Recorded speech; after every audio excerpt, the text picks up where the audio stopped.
Estamos en uno de los periodos más críticos de la nación hebrea. El centro del culto de Jehová, el templo, está por ser destruido. La luz de la presencia, la Shekinah, desaparece. El arca es ocultada hasta nuestros días.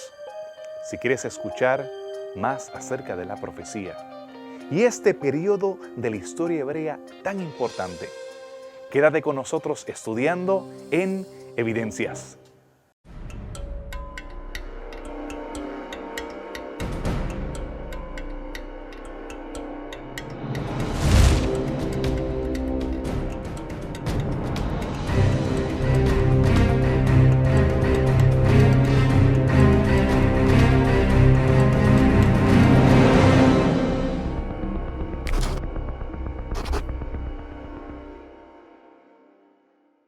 Continuamos en este tema de la profecía en Evidencias. Gracias por los comentarios que has estado haciendo en Facebook y también en el blog.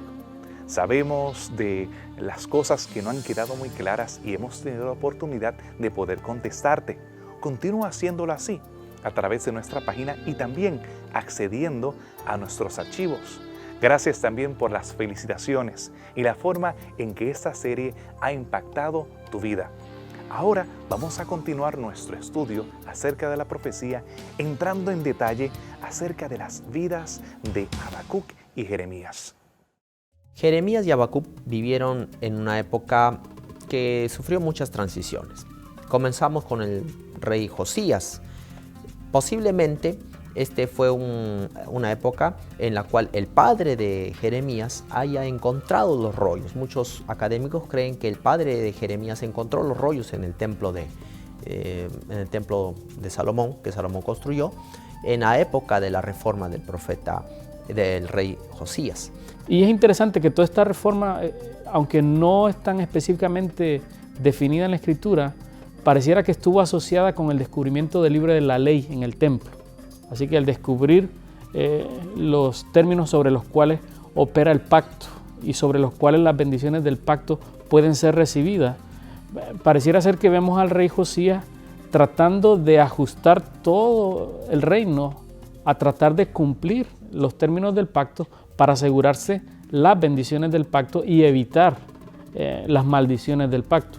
Y en ese sentido, pues trata de erradicar cualquier culto foráneo al templo de Jerusalén, tratando de expandir el territorio. Así que pudiéramos ver que el periodo de Josías fue un periodo de reformas religiosas y políticas donde especialmente el reino de Judá volvió a experimentar en cierto sentido parte del desarrollo y la prosperidad que en cierto sentido se había vivido bajo el reinado de David. Sin embargo, luego, mientras la situación político-militar en el cercano oriente se comienza a poner más volátil y comienzan a ver todos estos imperios surgiendo, Josías comienza a buscar el apoyo militar de estos reinos, hace alianzas con Asiria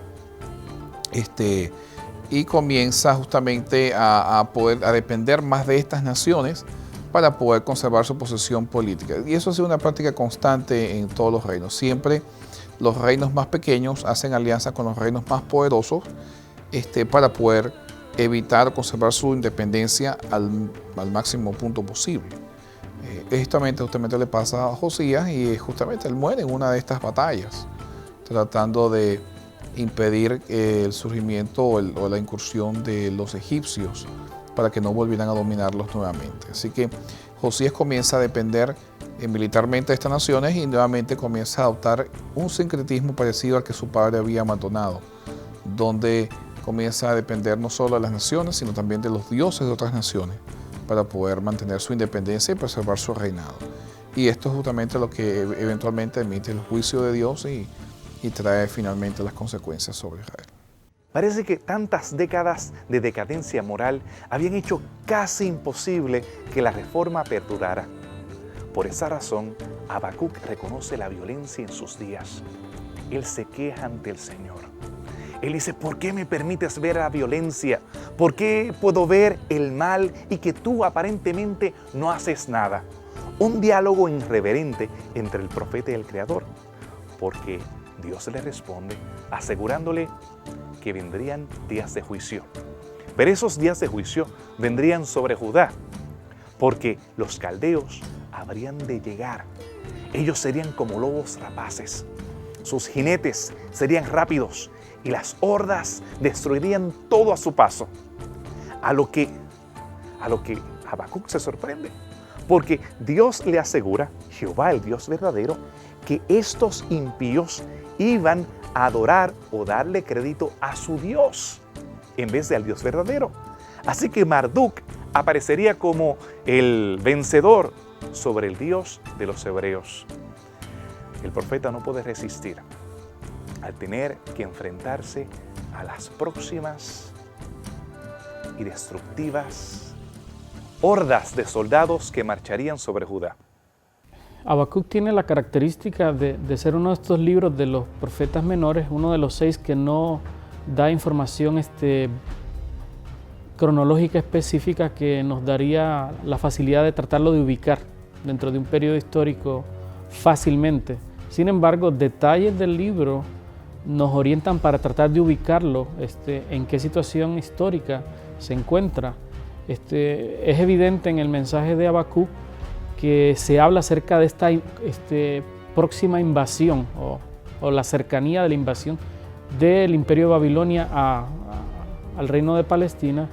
Y si consideramos esto como un evento histórico que él está anticipando, que está cercano a ocurrir, esto nos puede dar un marco de referencia para entender el tiempo en el cual fue escrito. Así que si pensáramos en la primera invasión de los babilonios a Jerusalén, pensaríamos inmediatamente después de la batalla de Carquemis en el 605, y la última se extendería cerca del 586. Pero por detalles que nos ofrece el libro, pudiéramos pensar entonces que ocurre en algún momento antes del 605. Esto haría también que el mensaje o el ministerio del profeta Jeremías fuera en cierto sentido contemporáneo con Habacuc, porque vemos ya con más detalles tal vez en el libro de Jeremías que él se encuentra también en esta situación ante la inminente invasión de los babilonios a Jerusalén. El contexto político de Judá es nuevamente la lucha de poder entre los asirios, los egipcios y nuevos poderes surgiendo, como son el poder de los caldeos, los babilónicos, y los elamitas, que también querían controlar la ciudad de Babilonia, prevenir que los asirios conquistaran su territorio. Así que es una época de conflictos militares por todos lados. Los asirios estaban como especie de rodeados, ¿no? Tenían problemas en el sur de Mesopotamia con los babilonios y los elamitas.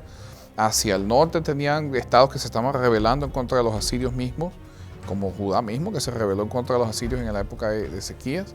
Y tenías a Egipto también, que estaba tratando de lograr su independencia, lograr minimizar el potencial de incursión que tenían los asirios hacia su nación. Por lo tanto, es una época de conflicto político y militar, una época volátil, donde todas las naciones estaban prácticamente peleando unos con otros y haciendo alianzas para ver quién finalmente iba a ejercer el poder. Es una época de decadencia durante el imperio asirio, y es una época de resurgencia donde están los babilónicos logrando salir de nuevo bajo el liderazgo de Nabopolassar. Tristemente, aquel amanecer que parecía que estaba experimentando Judá no perduró mucho. La reforma fue corta y se estaban sumiendo en más decadencia y más vicio aquellos con los cuales Dios había hecho un pacto. Al retornar de esta pausa, continuaremos estudiando acerca de la profecía en Habacuc y Jeremías.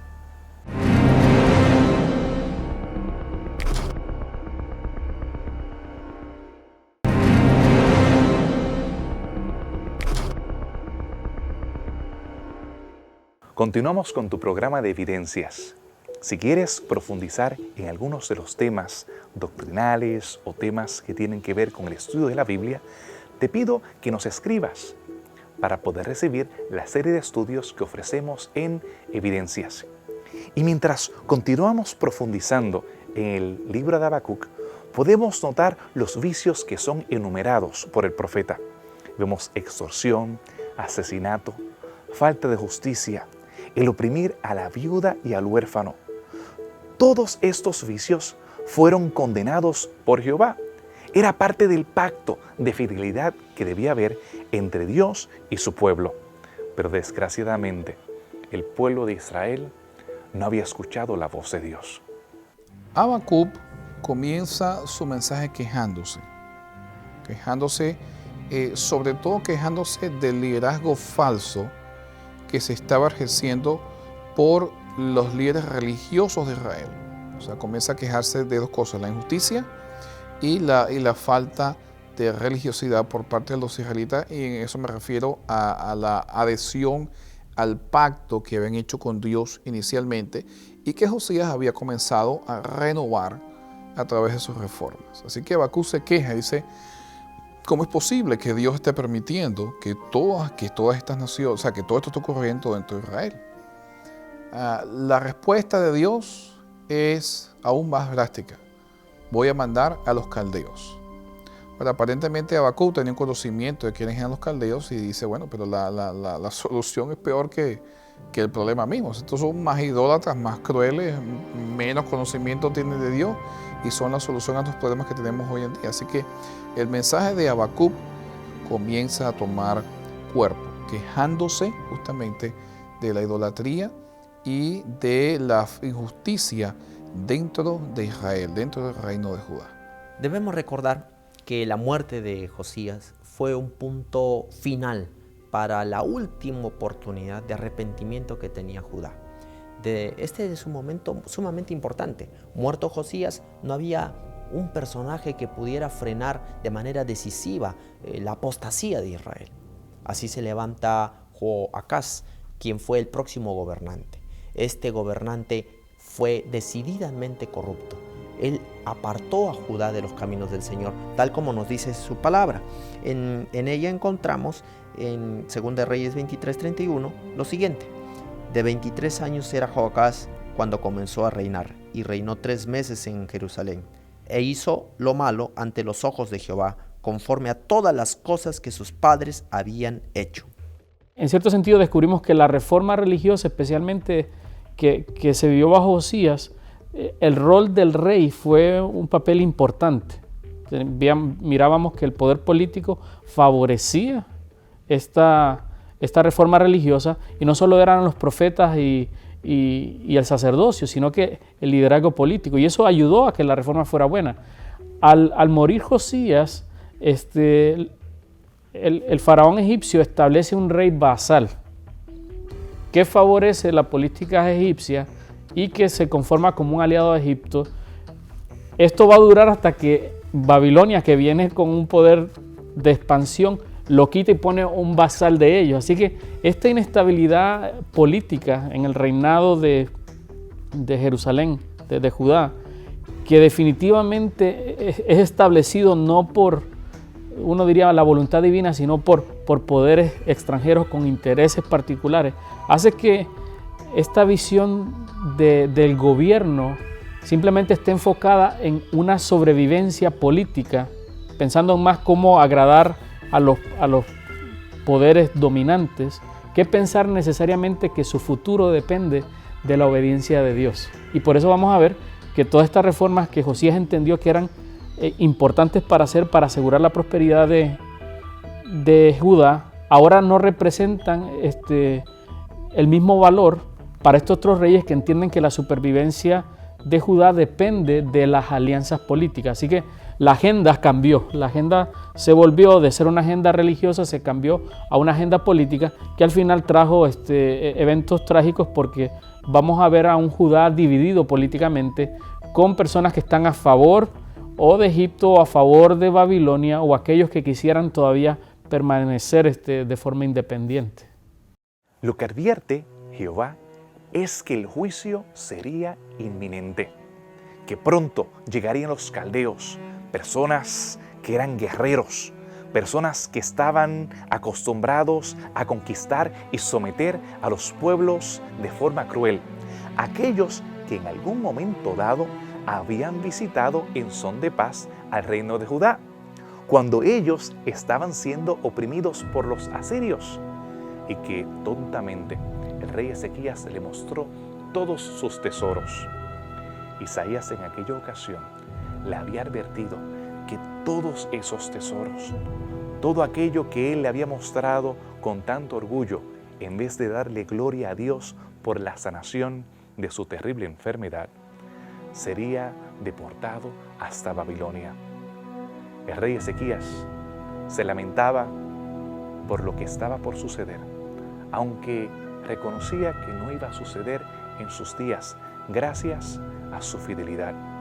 Pero el reloj de arena se estaba acabando y ahora estaba por emitirse el juicio que había sido dictaminado hacía un siglo atrás. Habacuc es sorprendido por el Señor cuando se le indica que viene el castigo a Judá debido a su impiedad y a su infidelidad al pacto, pero que el castigo que Dios escogió para castigar el pecado de Judá va a ser a los pecadores de Babilonia. Así que lo chocante es ver que el castigo del pecado de Judá va a ser hecho por personas que no son creyentes. Así que definitivamente es un cuestionamiento respecto a la justicia de Dios, cómo Dios va a castigar el pecado de alguien que le sirve, en cierto sentido que lo conoce, a través de una persona que lo conoce menos o que no lo sirve.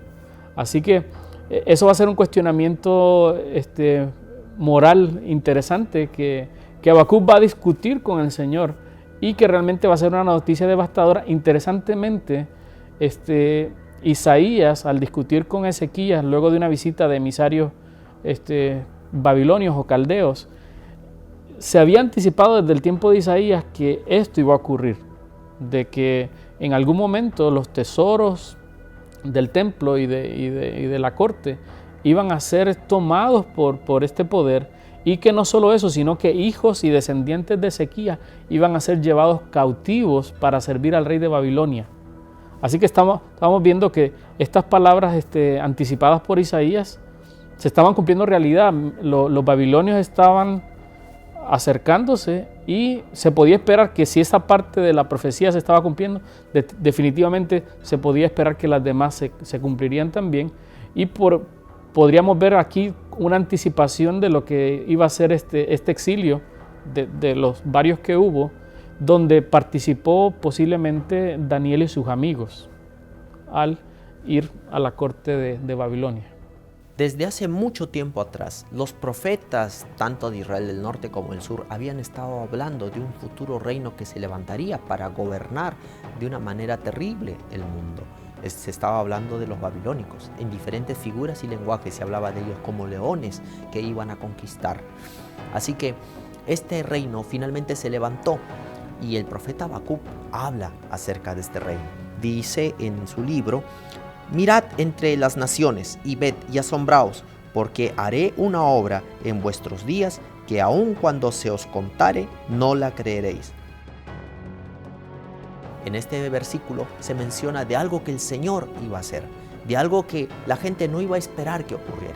De hecho, el levantamiento de Babilonia como reino fue algo totalmente inesperado. Nadie pensaría que el imperio asirio caería de una manera abrupta y que la batalla de Carquemish en el 605 sería el punto final de este imperio. Pues así se levantó Nabucodonosor, tanto su padre como él, para dar inicio a este imperio de una manera como nunca antes había sido vista. Lo que Habacuc no puede entender es por qué se le va a dar gloria a Marduk. Parece que Dios es un Dios impotente. Y ahora él reta a Dios. Sobre mi guarda estaré para ver qué me dirá el Señor. Él trata de cuestionar las acciones y los motivos del Eterno Todopoderoso. Vamos a estudiar un poco más acerca de por qué le suceden cosas malas a la gente buena.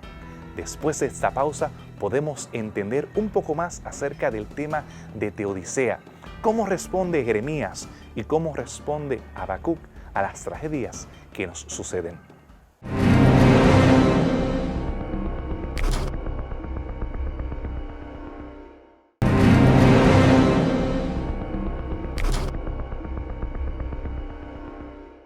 Regresamos de la pausa con nuestra serie sobre profecía, profundizando en los profetas Jeremías y Habacuc. que ellos no tienen temor de retar a Dios, de hablar en un diálogo franco con la deidad, en cuestionarle, preguntarle, ¿por qué? No sé tú, pero yo en muchas ocasiones he tenido que preguntarle al Señor. He hablado de manera franca con mi eterno y todopoderoso Rey, Señor y amigo. Y le he cuestionado, sí, lo admito, le he cuestionado el por qué han sucedido cosas en mi vida. Harold Kushner escribió un libro titulado ¿Por qué le pasan cosas malas a la gente buena?, en el cual él, como rabí, trata de entender la teodicea, la justicia de Dios, poniendo a Dios en el banquillo de los acusados. Su hijo, teniendo problemas de salud, una condición llamada progenia, en la cual se aceleró su deterioro físico siendo un ancianito a la edad de un preadolescente, muriendo temprano en la vida. Y él trata de entenderlo y cuestiona, ¿será que tenemos un Dios que es todopoderoso, pero que no es completamente bueno? ¿O un Dios que es completamente bueno, pero no es completamente todopoderoso? Y él prefiere creer en un Dios que es completamente bueno, pero que no es todopoderoso. Yo no puedo creer en un Dios así, en un Dios que no es capaz de tener control sobre las naciones, los movimientos, la enfermedad o la muerte. Lo que sí puedo aceptar es que no entiendo. Habacuc termina así su libro. Aunque la higuera no florezca, aunque las higueras no den mantenimiento, con todo me alegraré en Jehová y me gozaré en el Dios de mi salvación. No hay respuestas a sus preguntas. Todo queda abierto, sin tener ni siquiera promesas de restauración. Pero ¿qué podemos nosotros entender de Jeremías cuando él hace las mismas preguntas? Si hay alguien que sabe de sufrimiento, es el profeta Jeremías. Este profeta, en esa época, cuando todo el mundo lo rechazaba públicamente, él escribe lo siguiente. Jeremías 20:14. Maldito el día en que nací, el día que mi madre me dio a luz no sea bendito. Este versículo resume bastante bien lo que el profeta Jeremías estaba pasando en esta época. Él estaba pasando por una profunda crisis emocional, sentirse rechazado, sentir que su mensaje no era importante aparentemente, pero él lo sabía por dentro que era como un fuego consumidor, porque él sabía el valor que tenía ese mensaje y que tenía que darlo para Israel, aunque las personas no lo valoraban.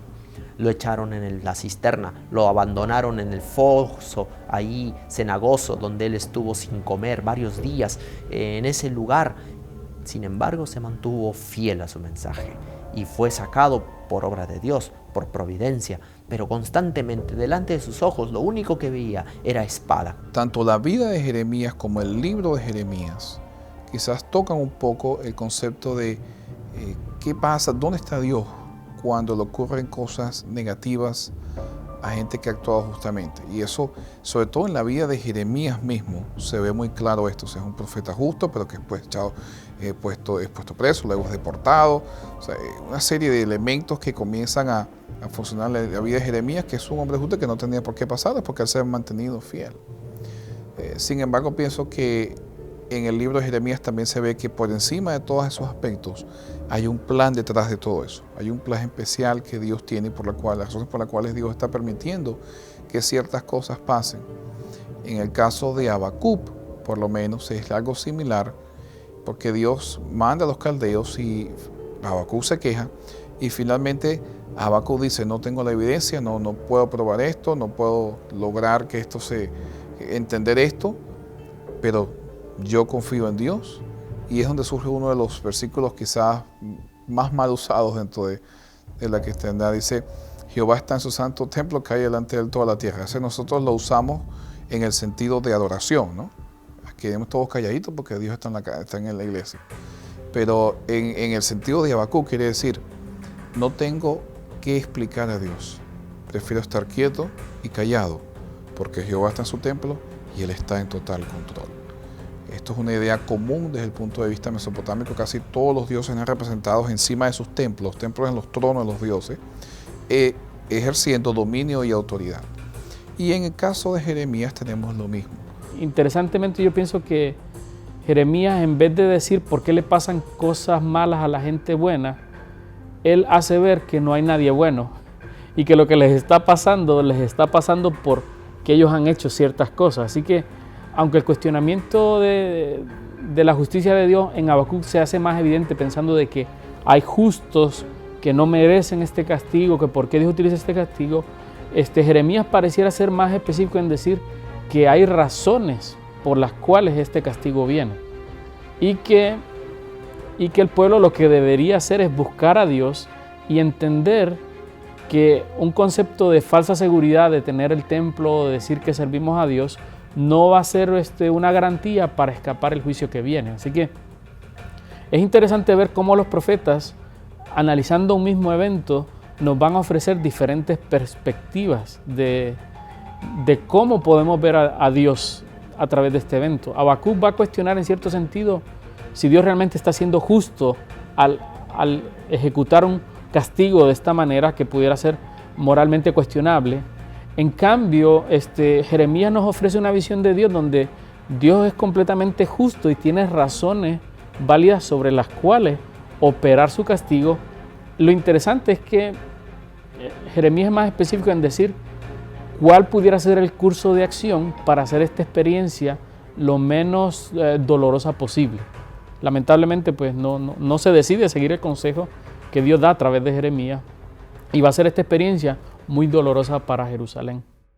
Teodicea es un tema recurrente en la Biblia.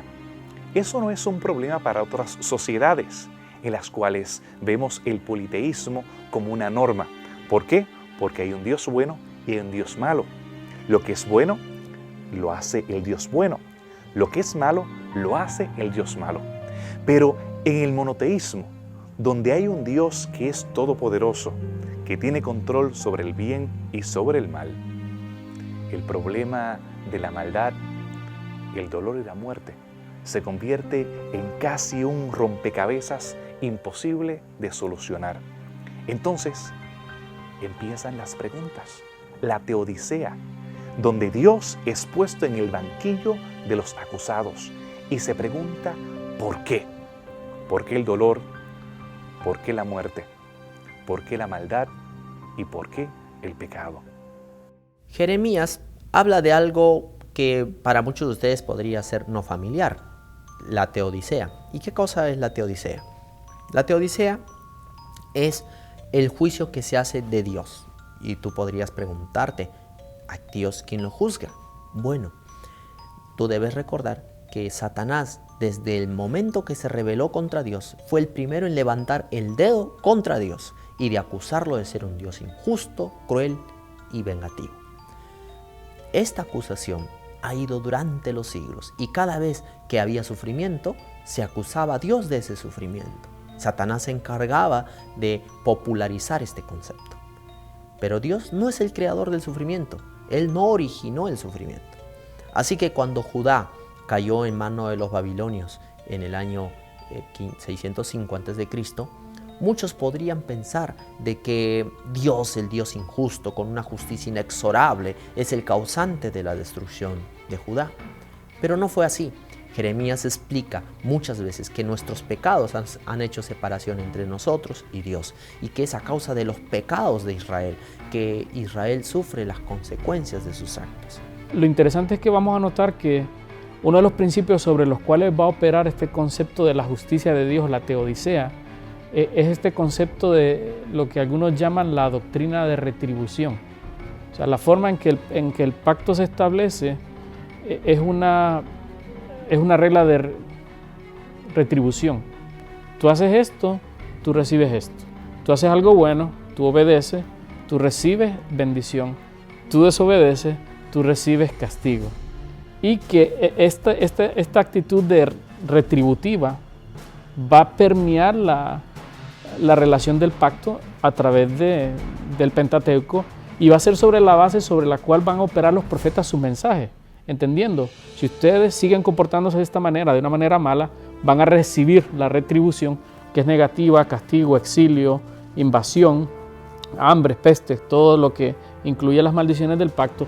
Así que, en cierto sentido, todos los profetas están operando sobre este concepto de retribución, que es el argumento sobre el cual se establece la justicia de Dios. Dios está siendo justo porque fueron los términos que acordamos para mantener esta relación.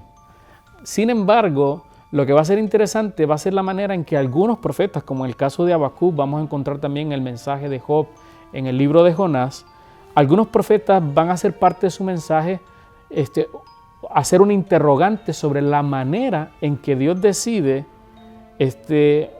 hacer operante esta retribución negativa. Porque ellos sí entienden de que tal vez sus conductas requieren castigo.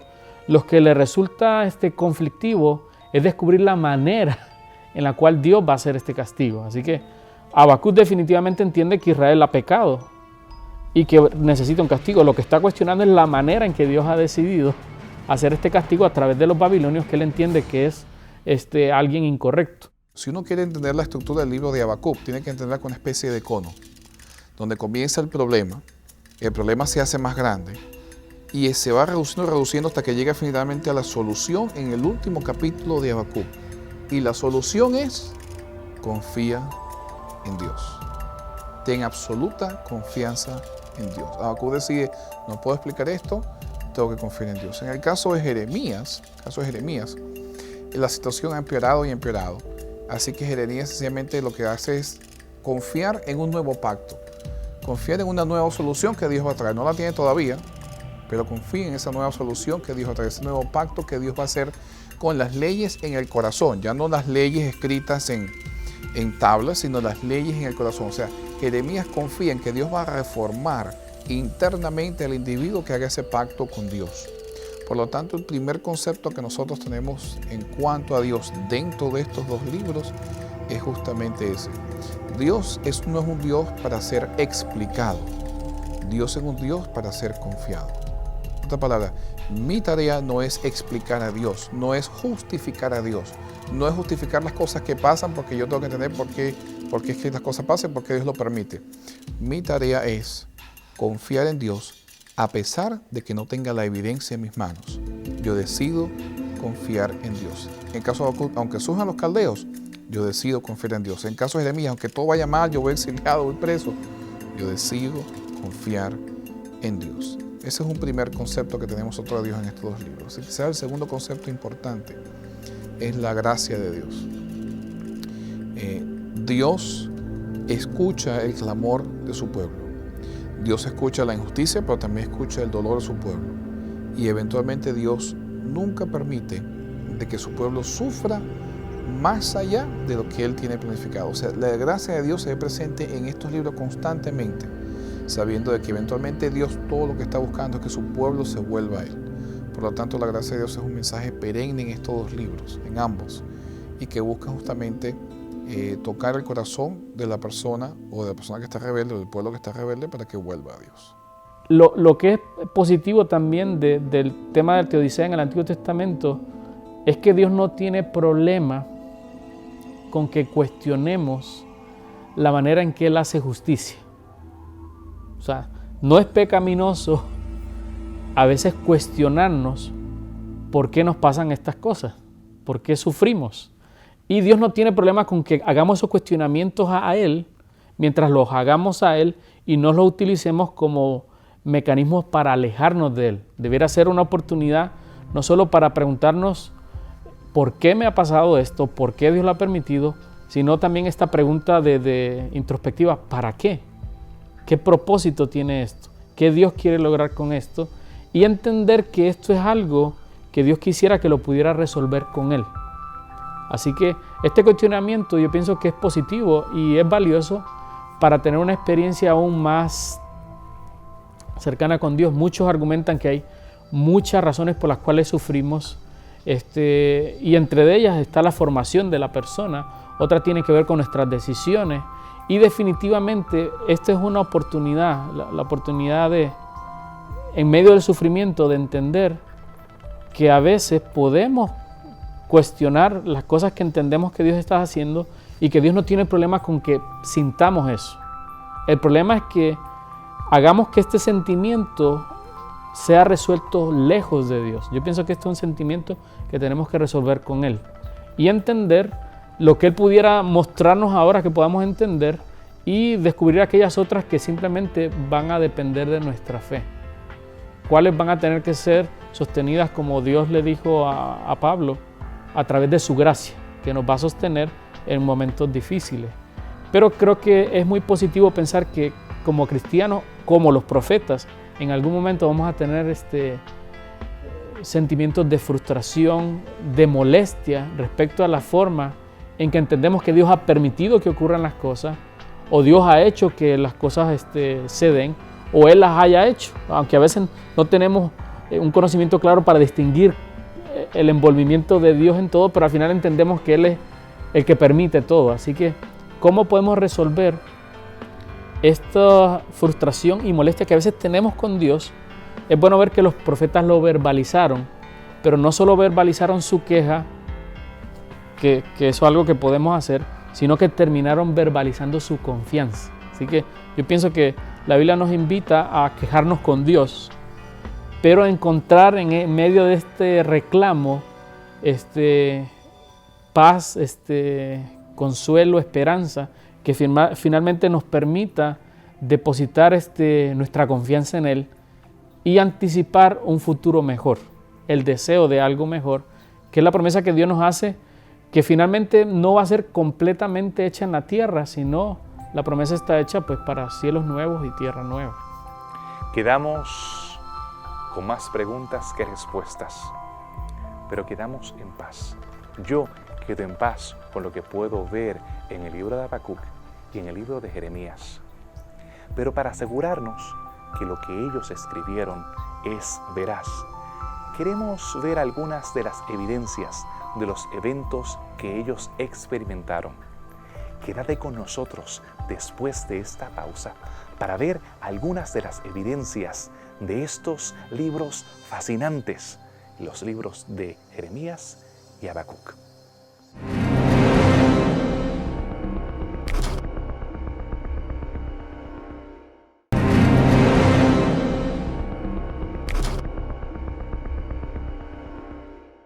Estamos por terminar uno de los temas más difíciles que se me hace a mí estudiar en los profetas. El tema de la teodicea, de la justicia de Dios, el tema del porqué del dolor y de la muerte. Pero al poder evidenciar que estos eventos sí sucedieron, que estas personas sí existieron, a mí me llena de paz. Por ejemplo, en el caso de Baruc, quien era el secretario de Jeremías, podemos nosotros tener evidencia de un sello donde aparece el nombre de Baruc. Estos sellos eran puestos en los rollos, ya fueran pergaminos o fueran papiros.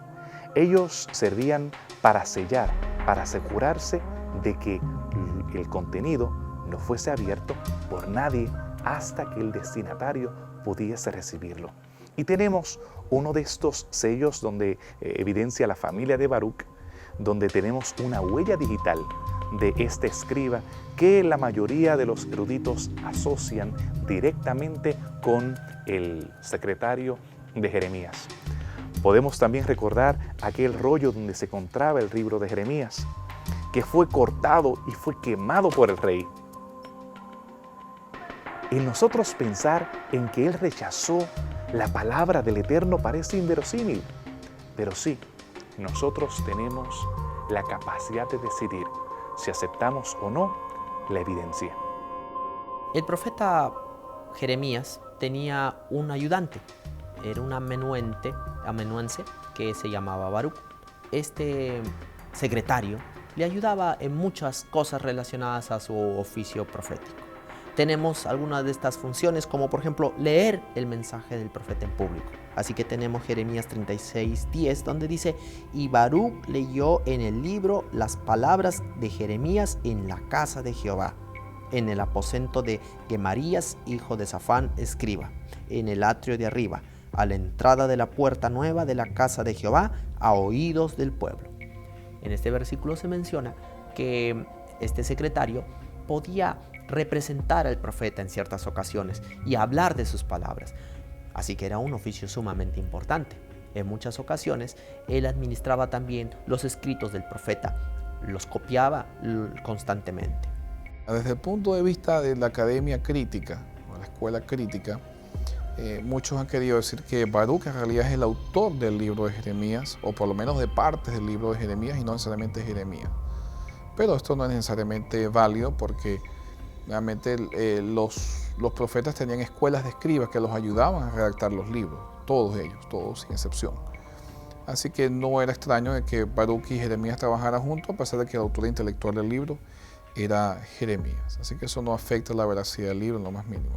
De los descubrimientos arqueológicos que nos ofrecen alegría, especialmente a los creyentes, descubrimientos relacionados con Baruch, este secretario o asistente de Jeremías, ciertamente es uno de estos que tú dices, definitivamente hemos encontrado un descubrimiento arqueológico directamente relacionado con un personaje de la Escritura que nos hace ver que estos personajes no eran ficticios y que si establece esta historicidad de este personaje como alguien real que existió y que desempeñó la función que decía la Escritura que desempeñaba, definitivamente otros elementos de esta historia tienen ese valor histórico y son ciertas. Así que es interesante porque hacemos esa conexión cuando tenemos estos descubrimientos que logran establecer una conexión clara con el texto bíblico.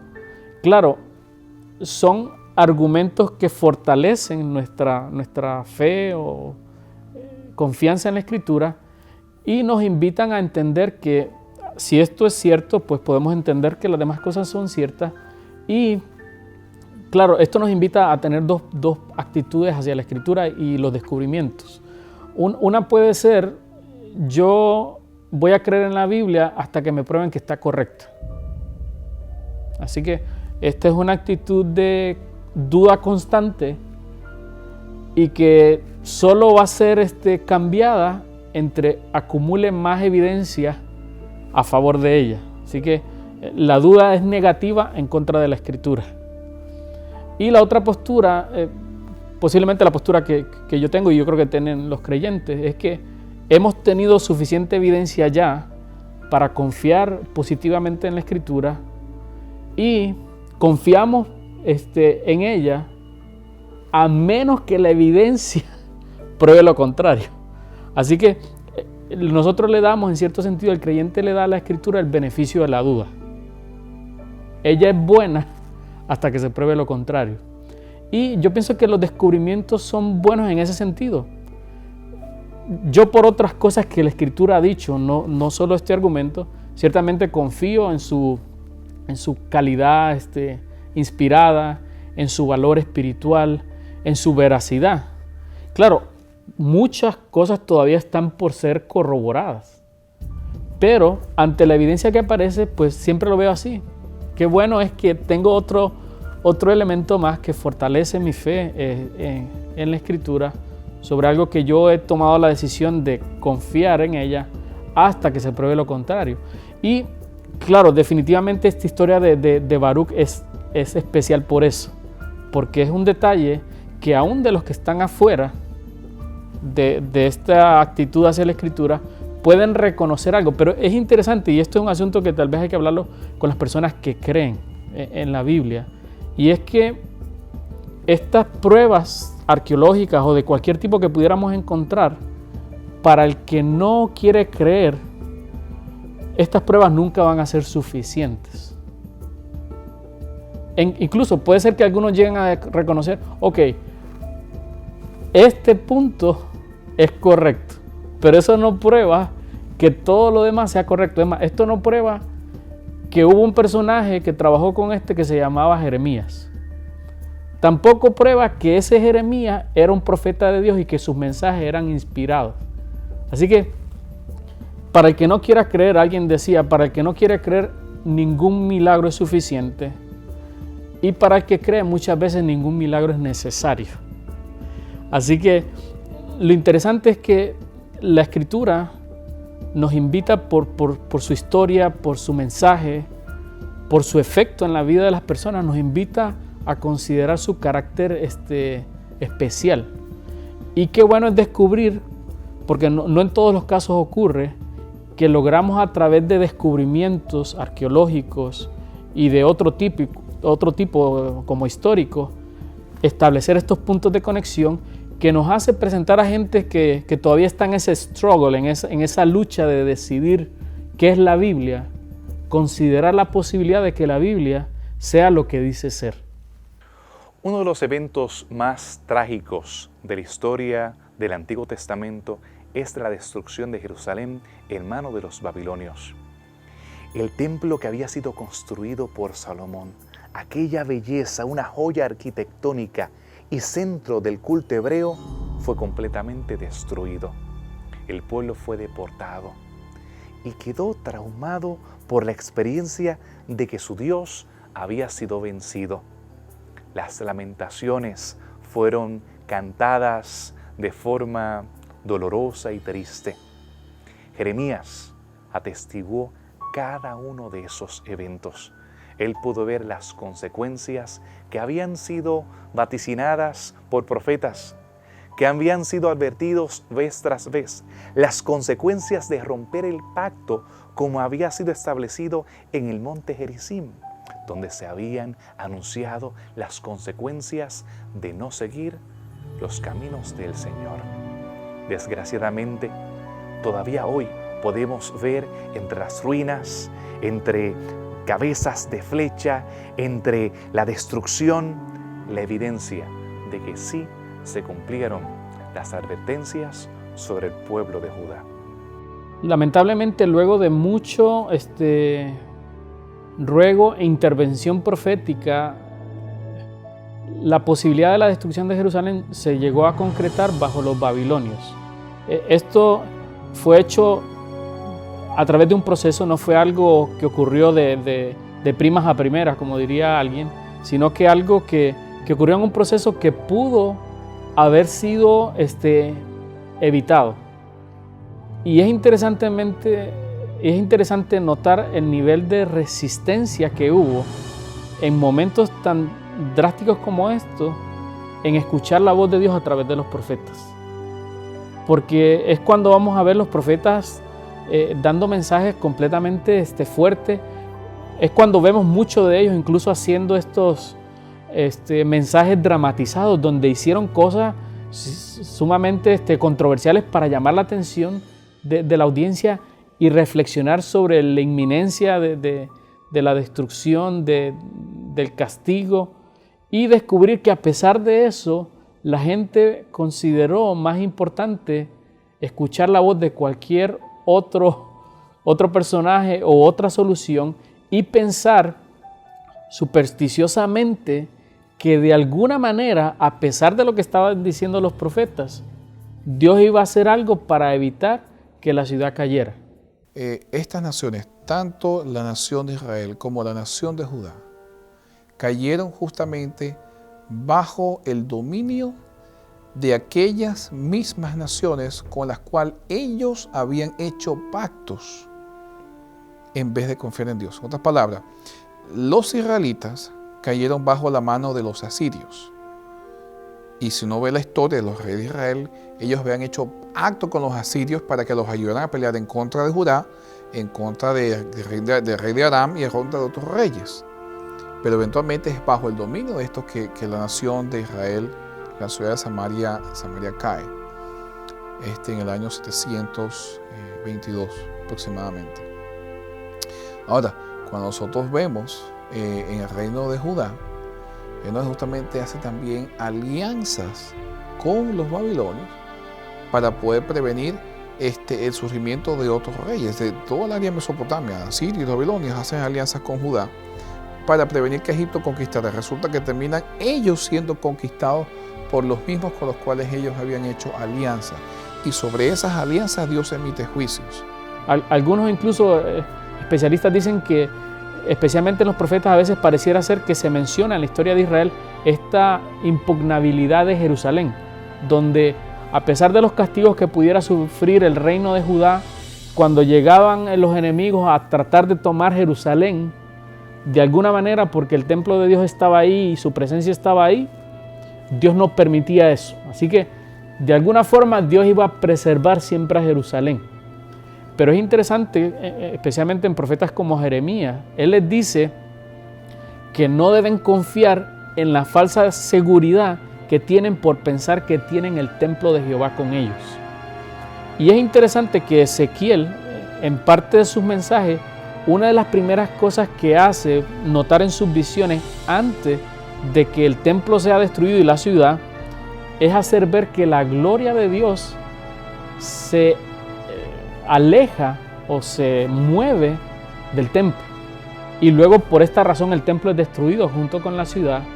No es porque Dios está presente y Él sufre esta derrota, porque estando Él eso no hubiera ocurrido, pero como ellos no quisieron que Él estuviera, Él se tiene que separar y este va a ser el efecto de este evento. Jesús va a usar el mismo argumento cuando habla de la destrucción del templo de Jerusalén en sus tiempos y Él dice, esta casa va a ser dejada desierta, la que Él decía al principio que era la casa de su Padre. Así que vemos cómo se aparta la presencia de Dios y como consecuencia esta protección desaparece, está a merced del efecto de cualquier fuerza antagónica al templo. Y definitivamente tiene un valor práctico porque a veces nosotros damos por sentado esta protección que gozamos por ser hijos de Dios, donde somos protegidos diariamente de cosas que a veces no estamos ni conscientes y que la Escritura muchas veces nos muestra de personas que debido a sus actitudes Dios no ha podido estar en ese nivel de relación y su presencia de alguna forma se aparta. Lo vemos en el caso de Sansón, lo vemos con otros personajes y que cuando eso ocurre inmediatamente están a merced de enemigos y de amenazas que siempre estuvieron ahí, pero que ahora simplemente no tienen este escudo protector. Si ellos hubiesen decidido confiar en Dios en vez de los poderes militares que estaban surgiendo en esa época, quizás hubiesen preservado su reino, porque Dios hubiese sido el que les hubiese seguido dando victorias a ellos. Pero ellos decidieron confiar más en los hombres que en Dios. Por lo tanto, quizás el mensaje principal o la conclusión principal de ambos libros, aparte de muchas otras conclusiones que se pueden sacar, pero la principal es el devoto a Dios, el que ama a Dios, debe siempre confiar en Él, no importa la circunstancia. A veces es difícil decir eso, porque pasamos por momentos difíciles, pasamos momentos por donde decimos, ¿dónde está Dios? Cuando tenemos momentos en nuestras vidas, crisis en la familia, crisis de salud, crisis económicas, nos preguntamos, ¿dónde está Dios? ¿Dónde está la evidencia? ¿Dónde está Dios? Y en esos momentos donde los libros de Habacuc y Jeremías quizás surgen y nos dicen, confía y permite que Dios te muestre lo que ha de acontecer. Nuevamente, el versículo viene a mi mente. Jehová está en su santo templo, cae delante de él toda la tierra. Es como decir modernamente, Jehová está al volante, deja que Él maneje el carro. Te ha tocado la tragedia, ha llegado la muerte a tu hogar. Te preguntas por qué. Como pastor, una de las funciones más difíciles para cumplir es el tener que estar en funerales de niños. Esas malditas cajas que nunca deberían haberse construido, de las cuales le he compartido en otras ocasiones, las cuales taladran mi corazón. Y son precisamente los libros de Habacuc y Jeremías que más me tocan en cuanto a mis preguntas sobre el por qué. Pero a pesar de que la higuera no florezca, a pesar de que no tenga respuesta a muchas de esas preguntas, tengo confianza en el Dios en quien he creído, el que se ha acercado en esos momentos de dolor, a pesar de que de forma lógica no puede entender el por qué, a pesar de que muchos traten de ver como casualidad, como simplemente eventos que tienen que pasar en nuestra vida, aquello que parece que no tiene sentido. Y es que no tiene sentido.